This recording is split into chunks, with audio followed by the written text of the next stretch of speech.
What's up mga idol? Coach Yeng tumama ang hula tungkol sa Hinebra.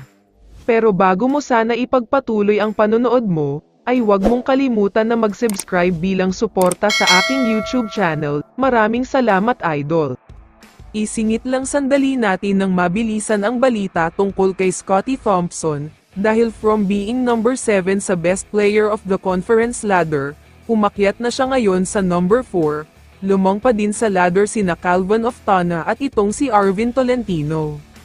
Pero si Arvin Tolentino ay biglang bumagsak ang laro niya sa serye kontra sa Hinebra, wala na talaga siyang halos ambag sa Northport, kaya naman hindi na tumaas ang statistical points niya dahil sa sobrang pagbagsak ng laro niya. Si Calvin Oftana naman ay sobrang inconsistent lalong-lalo na noong Game 2. Kaya naman dahil dito ay mas tumaas ang chance ni Scottie na mag-BPC, lalo pat mukhang sigurado na silang makakapag-finals.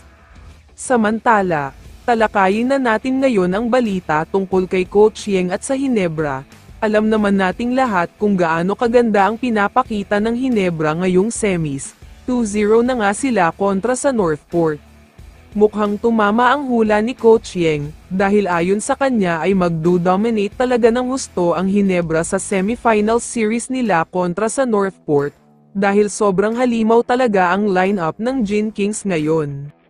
Kung makakapasok nga daw ang TNT at magkaroon ng rematch sa Hinebra, malaki ang chance na makakabawi na daw ang Hinebra dito, dahil mas pinalakas ang lineup nila ngayon, baka 4-0 sweep pa nga daw ang mangyayari. Tamang-tama talaga ang sinabi ni Coach Yeng, dahil total domination talaga ang ginagawa ng Hinebra sa Northport, hindi man lang makadikit ang Batang Pier sa kanila, tinatambakan talaga nila ng husto ang mga ito. Hindi na rin daw magugulat si Coach Yeng kung magiging champion ang Barangay Hinebra ngayon, dahil unmatchable at unbeatable ang mga ito, mas lumakas pa dahil kay Troy Rosario at pagbabalik ni Jamie Malonzo.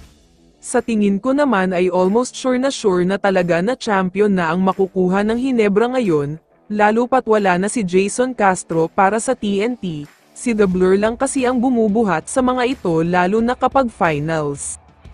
2-0 na din kasi sa kabilang bracket, kaya malamang sa malamang ay TNT na ang makakapasok dito, pero kapag nakalusot ang TNT sa rain or shine, mukhang hindi na sila makakalusot sa powerhouse team na Hinebra. Kaya naman kung ikaw ang tatanungin idol, ano ang masasabi mo sa balitang ito? I-comment mo naman ang sagot mo sa tanong na ito. So dito na nagtatapos ang video na ito. Maraming salamat sa pagsuporta at panonood mga idol. Ingat at bye-bye.